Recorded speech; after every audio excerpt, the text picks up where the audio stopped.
بلوچستان کے شہر تربت میں پاکستان نیشنل پارٹی عوامی کے مرکزی رہنما حاجی محمد شریف بلوچ کی جانب سے بلدیاتی الیکشن کی تیاریوں کے سلسلے میں کارنر اجلاس ان کی رہائش گاہ منعقد ہوا۔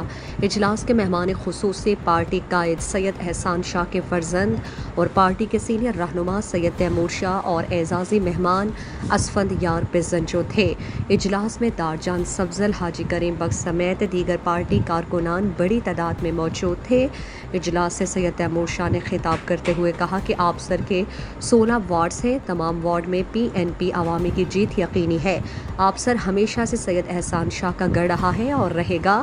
انہوں نے کہا کہ پارٹی قائد سید احسان شاہ جلد اپنے ورکرز کے درمیان ہوں گے، ابھی کوئٹہ میں ملازمت کے مواقع پیدا کر رہے ہیں تاکہ زیادہ سے زیادہ نوجوانوں کو برسر روزگار کر سکیں۔ انہوں نے کہا کہ کل ہفتے کو پارٹی سیکریٹریٹ الیکٹورل کاغذات دستیاب ہوں گے۔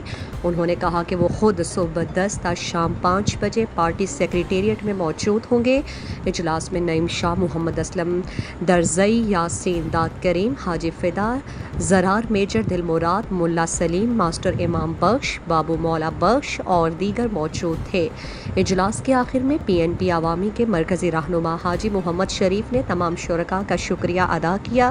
اجلاس میں دادجان کریم نے بھی خطاب کیا جبکہ اسٹیٹ سیکریٹری کے فرائض سراج بی بگر نے سر انجام دیے۔ آخر میں اجلاس کے شرکاء کو افطار پارٹی دی گئی۔